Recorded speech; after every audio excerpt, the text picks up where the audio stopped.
Starting by prepping my skin using the Charlotte Tilbury's Magic Serum Crystal Elixir. This is a very high quality serum which is infused with a lot of crystals, and it claims to make your skin look younger and more plump and supple. Once I've done that, I'm also using the Magic Cream by Charlotte Tilbury and topping it off with a good quality sunscreen. I like using Dr. Shet's sunscreen. It doesn't leave a white cast and it's very moisturizing. And when your skin is wet, I'm using a tint. This is by Etude House. You can use any tint that is pigmented, a very neutral toned tint. And what this does is creates a very healthy looking skin as your starting point, because we are trying to do a very natural looking makeup look. This is what you need.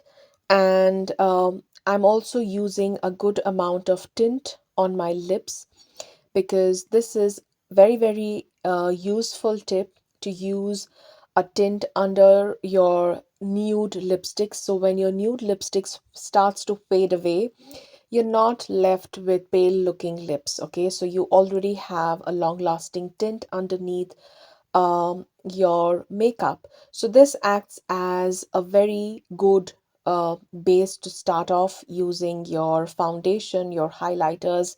So now I'm using a glowy product. This is the Hollywood Flawless Filter by Charlotte Tilbury. This is basically a glowy filter that you can use before your foundation. A very close dupe is the e.l.f. Halo filter. You can also use the MAC Strobe cream. There are a lot of alternatives to this product, so you can choose what you want to. This basically illuminates your skin and makes your foundation appear a little glowy. So whatever foundation you use over this will appear more glowy and more skin-like. So that's why I like to use this under my foundation.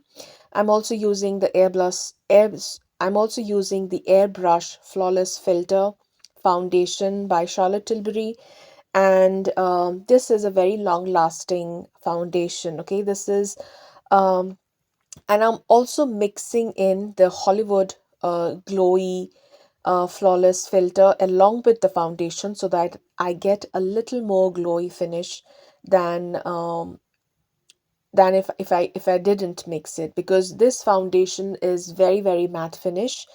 And if you want it to perform more glowy, then you can use any kind of a strobe cream, a liquid highlighter, whatever is your choice. So I'm using the same Hollywood Flawless filter in the mix so that I get a much more glowy, illuminating kind of a look with this foundation. This is a very good long stay foundation. It has very good coverage, and I use a tone which is slightly lighter than my face color, but it matches my body color perfectly. So whatever is left, I'm just dragging it a little towards my neck so that I don't waste any product. This is an expensive foundation, but I feel that it is absolutely worth it because the quality speaks for it. So moving on to the brows now, and I'm using a brow pencil by Mars Cosmetic. This is a cheap alternative to a lot of high-end micro tip brow pencils. Mars is an Indian brand and they have a lot of, good quality makeup products for very cheap prices. So this is a very affordable option for those of you who are looking for a very nice high-end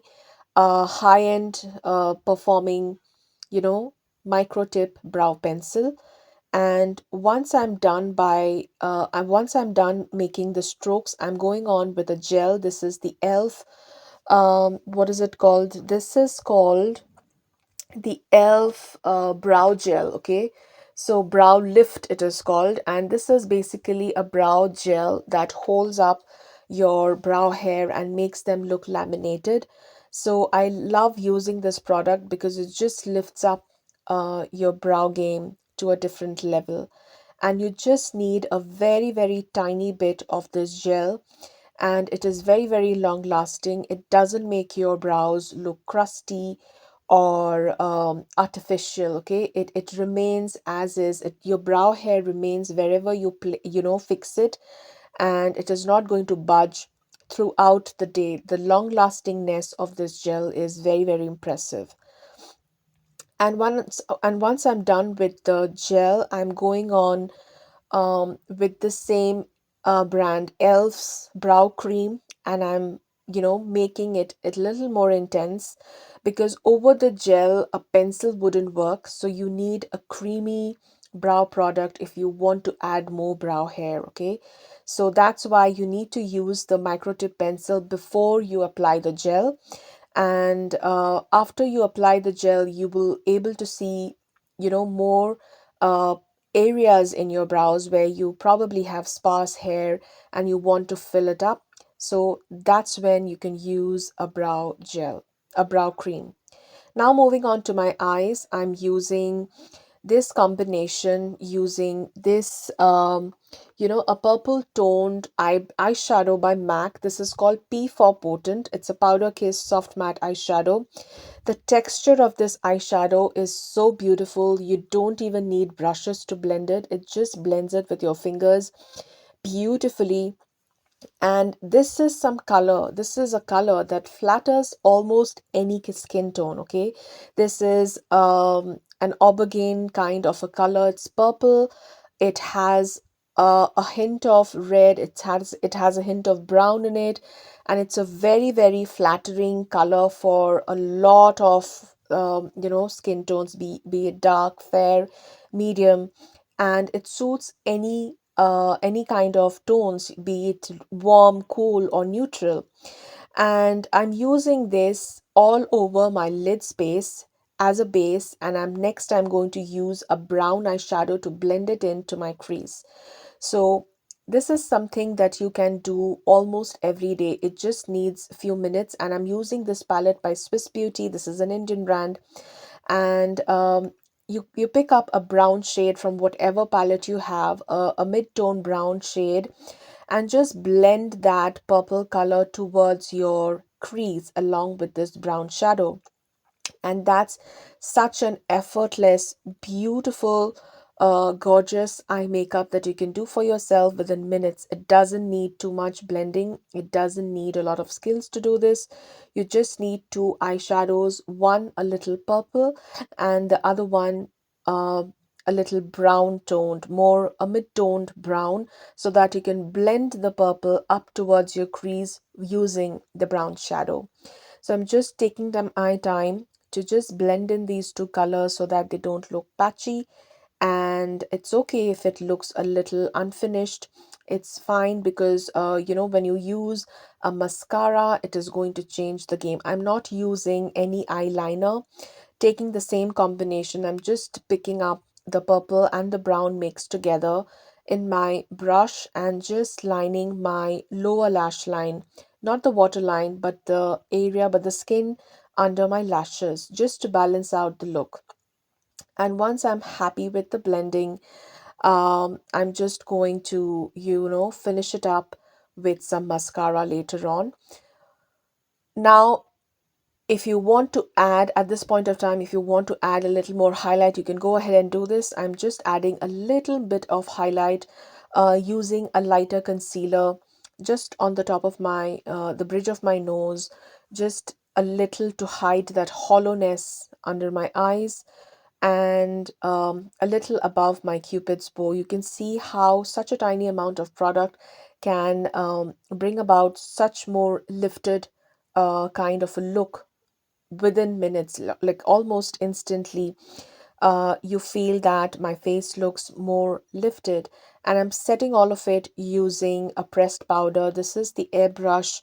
Um, this is the airbrush flawless finished complexion perfecting powder. This is such a big name, and this is by Charlotte Tilbury. I'm using the color Fair just to highlight my under eyes.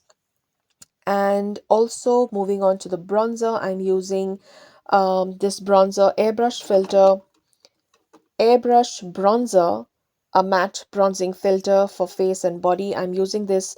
This is by Charlotte Tilbury again, and I'm using a generous amount to contour my face with this bronzer. Okay, it's a powder balm bronzer, and it is very, very beautiful. I love the finish. It's so buttery. It just blends into your skin very, very easily. In spite of being a powder bronzer, it never ever looks patchy on the skin. So that's what I love about this bronzer. uh, if I have to use a powder bronzer and I don't have much time to blend, I always reach out for it because it barely needs any blending. It never looks patchy on the skin. And so that's how, so you can see how snatched my face looks at this point of time, with the bronzing, with using of the liquid lighter highlighter. And also now I'm adding some blush because I need a little bit of a touch of pink to match that purpliness going on my lids. So I'm just using a very, very tiny amount of this pink blush. This is by Too Faced, and the color is a very, very beautiful cool toned pink, and it is called Cloud Crush. And the color name is Candy Clouds. Okay, this is the Cloud Crush range of blushes by Too Faced, and the color is called Candy Clouds. I absolutely love this blush. This is very, very beautiful. It gives a filtered look to your face. And time to line my lips. I'm using this beautiful lip liner by Elf, and the color is called Cream Glide Lip Liner. And what is the color name? Let me look at the color. Uh, it doesn't have a color for some reason. It's a very nude brown color, and it is called Cream Glide Lip Liner by Elf. Time for the lipstick, and I'm using this Anastasia Beverly Hills lipstick. It's a matte it's in a matte formula, and it is called Rose Hush. And for the highlighter, I'm using the Smashbox Becca highlighter in the shade Champagne Pop. This is a very, very OG highlighter. This is so finely milled. It never looks glittery. It never looks chunky. It leaves a very beautiful sheen on your face. And it doesn't highlight any kind of texture on the skin. And it's a must have if you are looking for the best highlighter in a powder form. Okay, in my opinion, this is one of the best in a powder form. If you are fond of highlighters, this is something that you can invest in. I'm using a little over my cupid's bow so that my lips look a little more pouty, a little more on the chin. And that's how my finished makeup looks like. Just finishing off with a very, very light coat of mascara. I'm not a fan of using too much mascara, because that just kills off the delicate look of this makeup. I hope you liked it. If you did, don't forget to hit the subscribe button and the bell button. See you soon in my next video.